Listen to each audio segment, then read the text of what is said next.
یہاں نہ بستر ہیں نہ چار پائیاں ہیں، کہیں اسی طرح گھاس پھوس پہ سجدے کرتے ہیں، گھاس پھوس پہ لیٹ جاتے ہیں۔ میرے محبت بھرے دوست تھکتے نہیں، پھر اگلے سال تیار ہو جاتے ہیں، ہم نے چورہ شریف کی سرزمین پہ جانا ہے، ہم نے اپنے پیر و مرشد کی اور سپاک پہ جانا ہے۔ میرے دوستو، یہ سارے سفر اسی لیے کہ اس سرزمین پر یہ ولیوں اور درویشوں کی سرزمین ہے، جہاں اللہ کی رحمتیں نازل ہوتی ہیں، وہاں جائیں اور دعا کریں۔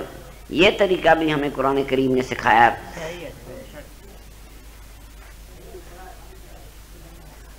حضرت زکریا علیہ السلام بی بی مریم کے حجرے میں تشریف لے گئے، وہاں طرح طرح کی نعمتیں پڑی تھی جن کا موسم نہیں تھا۔ بی بی مریم سے پوچھا یہ نعمتیں کہاں سے آئیں؟ فرمایا میرے اللہ نے بھیجی ہیں۔ تو کہتے ہیں کہ وہیں اللہ پاک کا فرمان ہے، ہنالک دعا زکریا ربا، وہیں حضرت زکریا علیہ السلام نے دعا کے لیے ہاتھ اٹھائی۔ حضرت زکریا علیہ السلام اللہ کے نبی تھے، بی بی صاحبہ ولیہ تھیں، دعا مانگنے والا اللہ کا نبی ہے، حجرہ ولیہ کا ہے، حجرہ ولیہ کا ہے۔ محسوس کیا زکریا علیہ السلام نے یہاں خدا کی خصوصی رحمتیں نازل ہو رہی ہیں، دعا کے لیے ہاتھ اٹھائے، بڑھاپے میں اپنی دعا قبول کرا لی۔ تو میرے دوستو، یہ بھی تربیت قرآن کریم کی ہے کہ ولیوں کے ڈیروں پر، ولیوں کے حجروں پر دعا کرنا، جا کے دعا کرنا اللہ کے نبیوں کی سنت ہے۔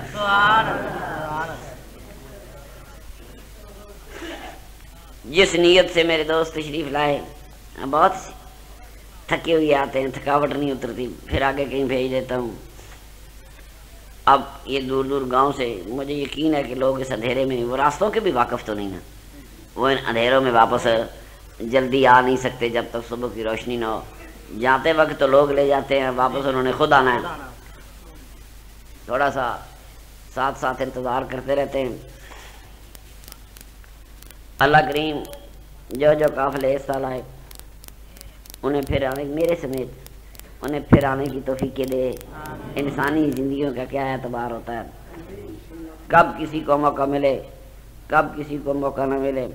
ہمارا اس دفعہ، اس مرتبہ اللہ کریم اپنے اور اپنے حبیب کی رضا کے لیے یہاں اکٹھا ہونا قبول فرمائے۔ میرے دوستو، یہ درویشوں کی، ولیوں کی سرزمین ہے۔ میں نے اس سرزمین پہ بڑی رونقیں دیکھی ہیں، ایسی ایسی روشنیاں دیکھی ہیں جن کا کوئی تصور نہیں کر سکتا۔ یقیناً کچھ اس زندگی کے بعد اگلی زندگی میں کچھ رونق ہوتی ہے۔ اللہ کے نیک بندے، پردہ پوشی کے بعد روحیں آزاد ہو جاتی ہیں۔ میرے محترم دوستو، اللہ کرے ہم بھی دنیا سے جائیں، ہماری روحیں بھی آزاد ہوں اور ان کے راستے مدینہ منورہ کی طرف ہوں۔ اکثر سوچا کرتا ہوں کہ حج اور عمرہ تو صرف وہی کرتے ہیں جن کے پاس توفیق ہوتی ہے۔ یہ لاکھوں کروڑوں غریب کلمہ گو بھائی جن کے پاس توفیق نہیں ہوتی، وہ سرور کائنات کے دیس میں حاضری نہیں دے سکتے۔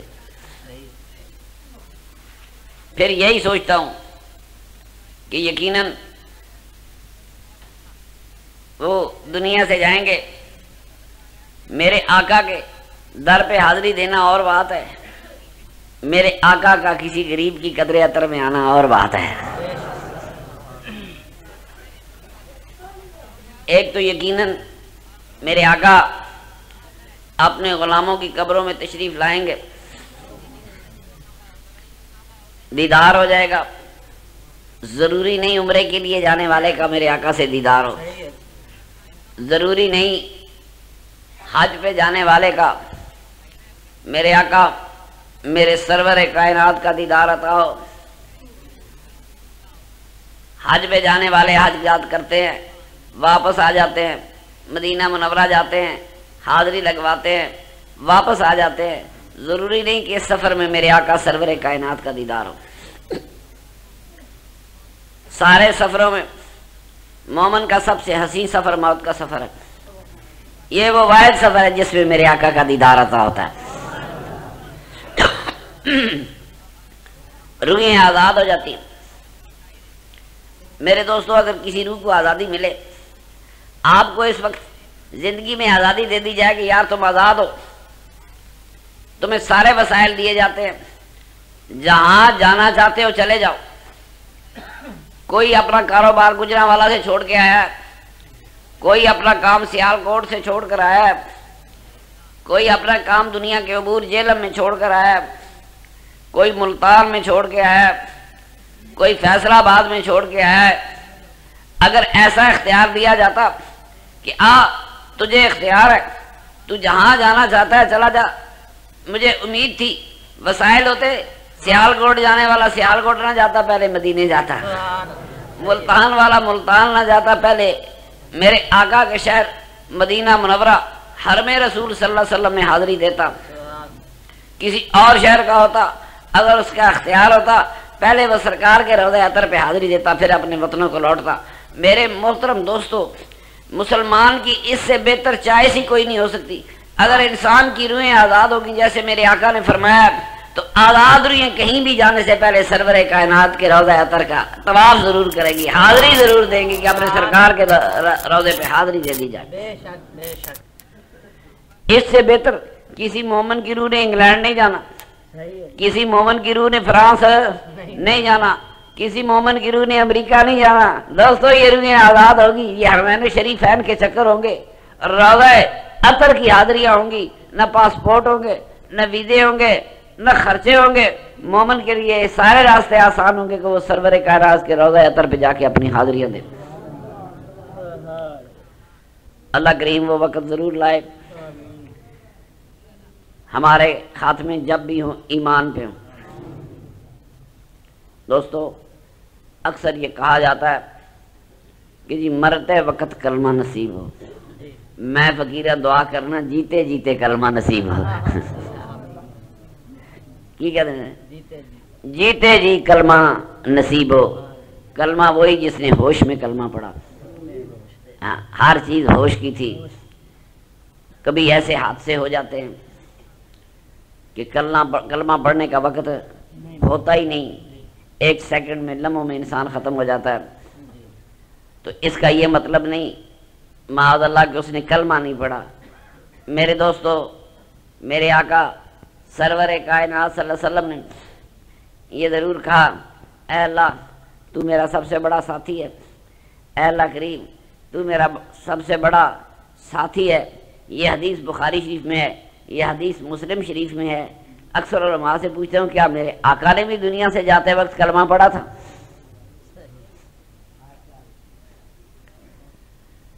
میرے محترم دوستو، یہ جو آج ہم ہوش میں بیٹھے ہیں، ولیوں کی ایک سرزمین پر گواہی دینے آئے کہ اللہ ہم تیرا کسی کو شریک نہیں ٹھہراتے اور تیرے آخری رسول نبیوں کے تاجدار صلی اللہ علیہ وسلم پر ایمان لاتے. اللہ کریم اپنے ولیوں کی اس بستی میں، اپنے ولیوں کی اس نگری میں ہماری اس گواہی کو قبول فرما. ایمان وہی جو حالت ہوش میں ہو، کلمہ وہی جو حالت ہوش میں ہو.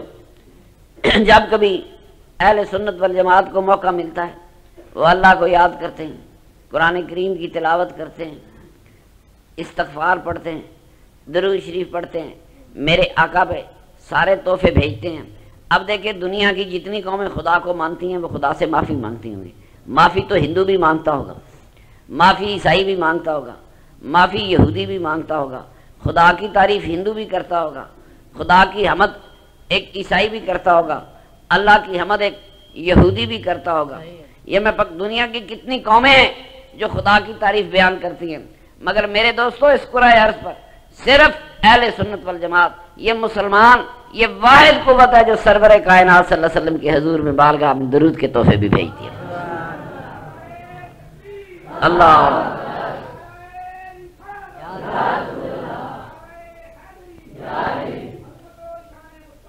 زندہ باد زندہ باد زندہ باد۔ چاند ہے میرے نبی کریم کی امت کا، میرے سرکار کا ایک ایک غلام زندہ باد، اس دنیا میں زندہ باد، قبر میں زندہ باد، آخرت میں زندہ باد۔ اللہ تعالیٰ میرے ان محبت بڑے دوستوں کو ساری زندگی زندہ باد رکھے۔ بس جماعت کا وقت ہونے والا ہے یار جی، وہ بات ہے، کس کس کو پتہ ہے کہ کل یہ نور بھری گھڑیاں اگلے سال بھی کسی سب کے مقدر کا حصہ ہوں گی کہ نہیں ہوں گی؟ یہ سرزمین چورا شریف کی صبح، یہ نور بھرے لمحے، یہ نور بھری بستی، یہ نور بھری گھڑیاں پھر بھی مقدروں میں ہوں گی کہ نہیں ہوں گی؟ اللہ کرے سب کے مقدروں میں پھر بھی ہوں۔ اللہ کریم اپنے ولیوں کی اس بستی میں، درویشوں کی اس بستی میں جس بستی میں تیری رحمتیں نازل ہوتی ہیں، اللہ پاک ہمیں دوبارہ اکٹھا ہونے کی توفیق عطا فرما، بار بار آنے کی توفیق عطا فرما۔ آنے والی نسلوں کو، میری آپ کی آنے والی نسلوں کو اللہ کریم سرور کائنات کی غلامی عطا فرمائے، سرور کائنات کا عشق عطا فرمائے۔ دوستو، کوئی کسی کے محبوب کا نام لے، خوشی ہوتی ہے کہ یار صرف اس کا نام لیا ہے۔ یہ دنیا میں کیسا مسلمان پیدا ہو گیا کہ وہ کہتا ہے کہ نبی پاک کا دعا میں نام لو تو اللہ ناراض ہوتا ہے۔ ناراض کیا ہوتا ہے؟ شرک ہوتا ہے۔ کی ہوتا ہے؟ لا حول ولا قوت۔ جب تک لا الہ الا اللہ محمد رسول اللہ نہ کہیں توحید کھڑی نہیں ہوتی۔ نبی پاک کا نام لیں۔ آج تک دنیا نبی پاک کے نام سے توحید کھڑی کی، آج کیسے یہ بش کے ٹولے، وہ اس طرح مسلمانوں کو تنگ کرتا ہے، یہ اس طرح مسلمانوں کو یہ اذیت دیتے ہیں۔ تو میرے دوستو، کثرت سے درود پاک پڑھنے کی کوشش کیا کرو۔ مسلمان کی پہچان ہی درود پاک ہے۔ سوال یہ پیدا ہوتا ہے کیا بغیر وضو کے درود شریف پڑھا جا سکتا ہے؟ میں کہتا ہوں پڑھا جا سکتا ہے۔ اگر آپ زبانی علام شریف بغیر وضو کے پڑھ سکتے ہیں، قرآن کریم بغیر وضو کے زبانی پڑھ سکتے ہیں، درود پاک کا تحفہ بھی نبی پاک پر بھیج سکتے ہیں، پر میرے خیال میں یہ ہو تو ضرور سکتا ہے، پر مومن کی شان یہ ہے کہ ہر وقت باوضو رہے۔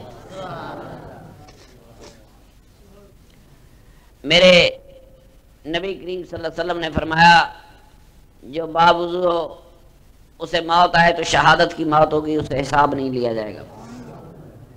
یہ بھی مسئلہ ہے کہ سونے سے وضو ٹوٹ جاتا ہے، میرا اور آپ کا، مگر ساتھ ہی یہ مسئلہ ہے کہ اگر کوئی وضو کر کے سو گیا، بے شک سونے سے وضو ٹوٹ گیا، مگر اس رات کے دورانیے میں اگر اس کو موت آ گئی تو اسے باوضو شمار کیا جائے گا۔ اور اس مومن کی موت بھی شہادت کی موت ہوتی تھی کہ نیند پر تو اختیار نہیں، نیند سے پہلے اختیار تک اختیار تھا، اس کے اختیار میں تھا، وہ باوضو رہا۔ باوضو دروشی پڑھنے کا اور مقام ہے۔ باوضو یقیناً بغیر وضو کے قرآن کریم پڑھا جا سکتا ہے، زبانی اللہ کا وظیفہ کوئی پڑھنا ہے، ناموں کا زبانی پڑھا جا سکتا ہے، پر کیا کریں دل کو سرور نہیں ملتا۔ نہ بے وضو دعا کرنے میں مزہ آتا ہے، نہ بے وضو درود پڑھ سکنا اور بات ہے، پڑھنا اور بات ہے۔ کسی کا دل نہیں چاہتا، سب کا دل چاہتا ہے کہ میرا جسم پاک ہو، میری زبان پاک ہو، اور تب میرے جسم پر، میری زبان پر میرے آقا سرور کائنات صلی اللہ علیہ وسلم کا درود ہو۔ دوستو، جب تک دنیا باقی رہے گی میرے آقا سرور کائنات پہ درود بھیجا جاتا رہے گا۔ درود امت کی دعا ہے۔ میرے آقا سرور کائنات صلی اللہ علیہ وسلم کے حق میں امت کی دعا ہے، قیامت تک درود کے تحفے میرے سرور کائنات کی بارگاہوں میں بھیجے جائیں گے۔ میرے آقا نے ایک مرتبہ طویل سجدہ کیا، بڑی طویل حدیث ہے، فرمایا میں نے اپنے اللہ کا شکر ادا کیا، جبریل اللہ کا پیغام لے کے آیا تھا کہ اے میرے محبوب، جو تم پر درود بھیجتا ہے اس پر خدا درود بھیجتا ہے۔ اس وقت انسان کی شان کا اندازہ کر سکتے ہیں جب وہ سرور کائنات پہ درود بھیج رہا ہو، اور کائنات کا مالک خدا اس بندے پر درود بھیج رہا ہو۔ فرمایا جو تجھ پر درود بھیجتا ہے اس پر مالک کائنات اللہ درود بھیجتا ہے جو تجھ پر سلام بھیجتا ہے، ساری کائنات کا مالک اللہ اس بندے پر اپنے سلام بھیجتا ہے۔ میرے آقا پہ درود بھیجنے کی یہ برکتیں ہیں کہ تمہارے درود بھیجنے کی دیر ہے، آسمان سے خدا کی رحمتیں قطار در قطار اترنی شروع ہو جاتی ہیں، اللہ تعالیٰ کی طرف سے دعاؤں کے، درودوں کے تحفے، رحمتوں کے تحفے آنے شروع ہو جاتے ہیں۔ تو میرے دوستو یقیناً فرمایا میرے محبوب جو تم پر درود بھیجتا ہے اللہ اس پر درود بھیجتا ہے، جو تم پر سلام بھیجتا ہے اس پر اللہ سلام بھیجتا ہے۔ آپ اندازہ لگا سکتے ہیں کہ درود پڑھنے والے کا درجہ کتنا بلند ہو جاتا ہے، درود پڑھنے والے کو کون یاد کر رہا ہے۔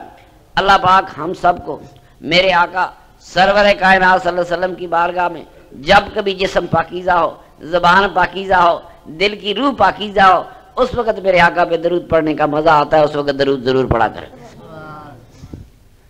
نماز فجر کا وقت ہوتا جا رہا ہے، جو قافلے آئے مقدر ان کو لایا، الحمدللہ فی الحال خیریت سے آئے، لوٹ کے بھی جائیں تو خیریت سے لوٹ کے جائیں۔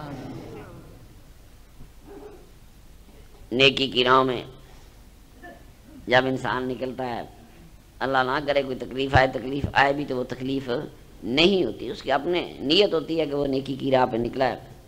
اللہ کریم یہ سارا سفر، یہ نیکی کے سفر، یہ محبتوں کے سفر اور اللہ کے ولیوں کے ایک سرزمین پر اکٹھے ہو کر دعا کرنے کے لیے میرے دوستوں کا، میرے پیر بھائیوں کا اتنی مشقتوں سے آنا اللہ کریم قبول فرمائے۔ جو اس سال آئے ہیں انہیں اگلے سال آنے کی توفیق عطا فرما، جو نہیں بھی آ سکے انہیں پھر آنے کی توفیق عطا فرما، پھر آنے کی توفیق عطا فرما۔